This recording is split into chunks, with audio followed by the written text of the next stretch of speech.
4 years ago, dirty water contaminated with lead started flowing from Flint's taps, causing sickness and death, while officials denied there was a problem. When we're dead and gone, these children will suffer for what we failed to do. Now, officials insist the water is safe to drink, but residents don't trust them. How many people have we buried and babies have died because of this? And we're just supposed to get over it. As an ordinary citizen, if I poisoned one individual, I would be in prison. And they poisoned an entire city of people, and no one is being held accountable. The state of Michigan has stopped providing free bottled water to Flint, forcing people to spend thousands of dollars on water to drink, cook, bathe, and even flush the toilet. And water bills here are already some of the highest in the country. Why should the people of Flint pay for water that poisoned them, that they don't trust, and in a lot of cases they don't even use? Because the water is safer.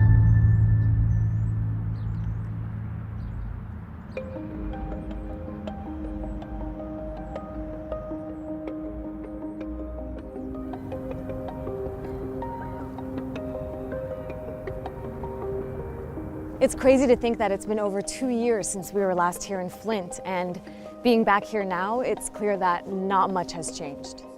The last time we visited, things were in bad shape. They said something about the water won't be fixed till 2035. Whoa.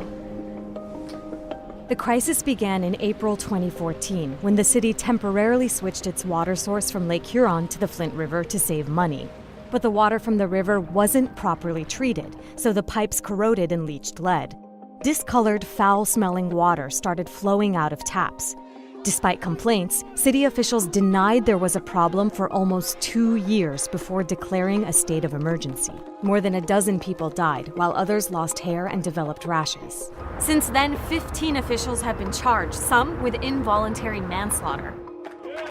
When I say Flint lives, you say matter. Flint lives! On the 4-year anniversary of the day Flint's water was switched, residents were no less angry.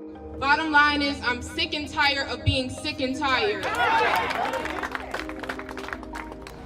I didn't know things like this could go on in America, and now I'm 37 years old and disabled and worrying about my kids every night like all of us are.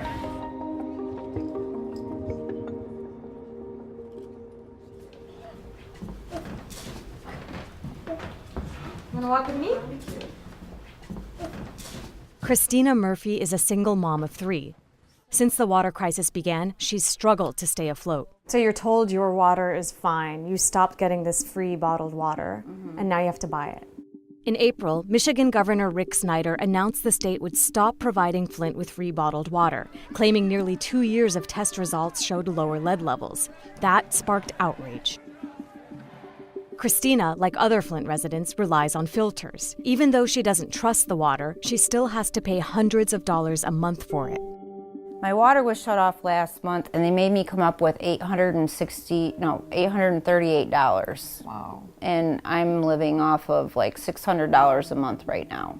Christina's youngest child is 2-year-old Declan. She was 16 weeks pregnant with him when news broke about lead in the water. As a newborn, Declan made headlines after his first bath was given entirely with bottled water. So this baby has never known clean water his whole life. He only knows bottled water. Bottled water or heavily filtered water.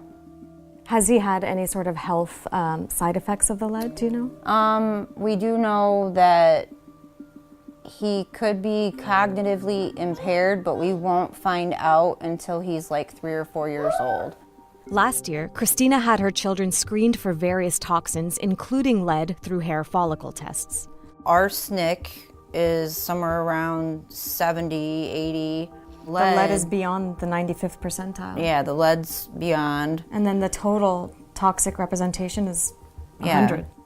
As her family reels from the effects of the crisis, Christina's lost all faith in the government. What was the governor's words to the mayor the other day? Get over it.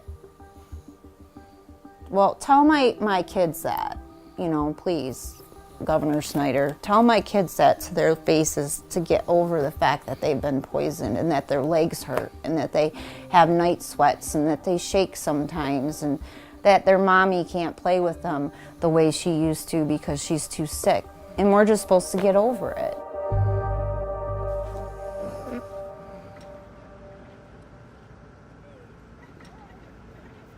Because so many of Flint's children were exposed to lead, there's now an entire school created specifically to help them.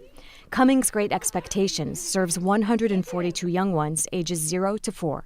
So each of these children has been affected by lead. Every single one in our building has been affected by the water. So they were part of the water line from April 2014 through August 2016. You coming to say hello? Checking everybody out. Ellen, you say hi? Site director Lindsay Carey showed us how classrooms double as observation rooms, and teachers are trained to look out for symptoms of lead poisoning. So this is one of our early Head Start classrooms that has the observation window where people can come in and observe the classroom without being intrusive on their day. There's a lot of different challenges that we see. We see some developmental delays, whether it becomes, speech and language, the cognitive taking a little bit longer to talk. Our kids really struggle in the social areas. We're seeing a lot of asthma, skin conditions from the exposure to the lead in the water. So how did you feel when it was recently announced that free bottled water will no longer be provided to Flint residents? Yeah, I'm not gonna lie, I cried. A lot of people tell me, you've got to be so happy that the water crisis is over now. And my response is always that blank stare of, it's not over.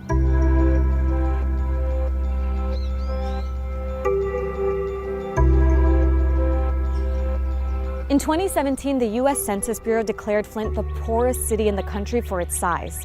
40% of people here live below the poverty line. And it's so difficult for Flint's poorest residents to pay their water bills that foreclosures are becoming more common. For most residents, it's just another result of a long history of neglect.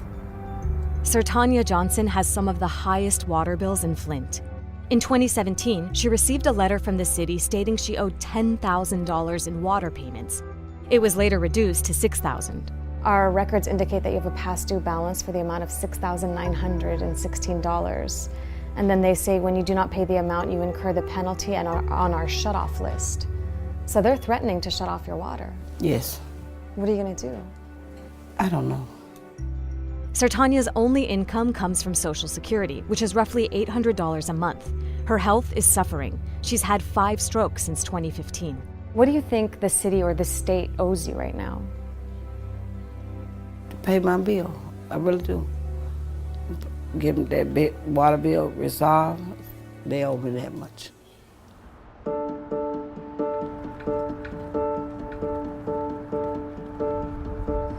This is one of the areas where they're replacing thousands of contaminated pipes to remove any traces of lead. The work is scheduled to be completed by 2020. Now, if you live in a neighborhood that hasn't had its pipes replaced yet, chances are you're not using the water, but you're still getting charged for it.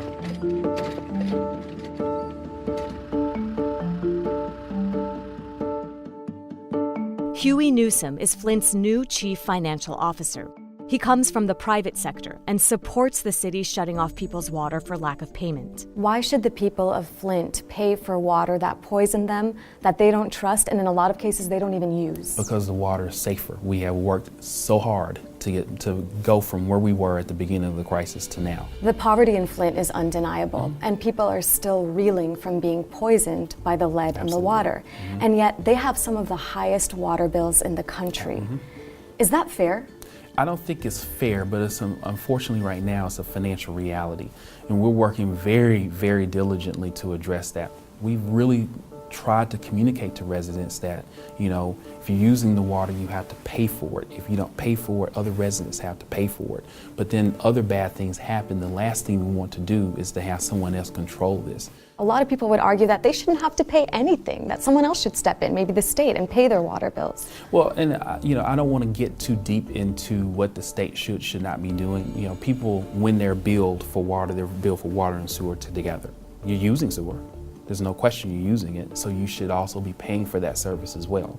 So let's not talk about what happened in the past so that you can, circumvent paying for a service that you have now.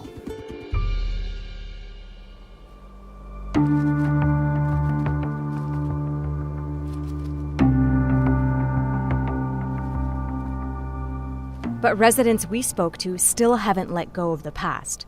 Rapper Ira Dorsey, who goes by Bootleg, grew up here. His group, the Dayton Family, has used music to call attention to the entrenched poverty in Flint. Growing up back in the early 90s, this was a fluent neighborhood. I mean, there was people everywhere. People were working for General Motors and everybody's income was well and families were living good. The violence was real low and it was a fun place to grow up. Back in Flint then, it was over 200,000 people here. And now it's down to like 80,000 people. So this is just a remnant of what Flint used to be. What does justice for Flint look like to you? I would like to see people being prosecuted because me, as an ordinary citizen, if I poisoned one individual, I would be in prison. And they poisoned an entire city of people and no one is being held accountable, not at the level where the decisions are being made. Flint is still one of the most dangerous cities in the U.S., according to FBI statistics. Budget cuts have slashed police and fire departments. For locals, the water crisis is just another systemic failure. They let us down. The EPA stood by and left us out here to die. And that's the way we feel. Bootleg's song, City of Lead, calls out former and current officials for their failure to adequately address the water crisis. We got lead inside the water, we got lead in our guns. These politicians poisoning our sons and daughters for fun. Washing my face and hands with nothing but bottled water and wipes. To save a buck, Snyder's administration ruined the pipes. And now we're fighting for our lives and asking who can we trust. This is not a third world country. We live in the wealthiest country in the world.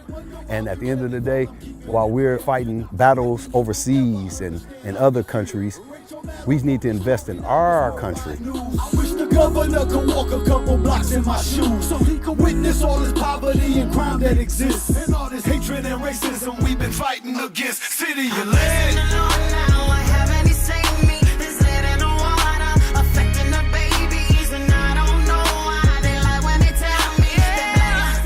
Hey guys, it's Dina. That's an update on the Flint water crisis. Make sure you come back next week. I'll still be in Michigan reporting on how Nestle is getting a lot of water from the state for cheap and folks aren't happy about it. In the meantime, comment, share, and like this video and please subscribe to AJ+.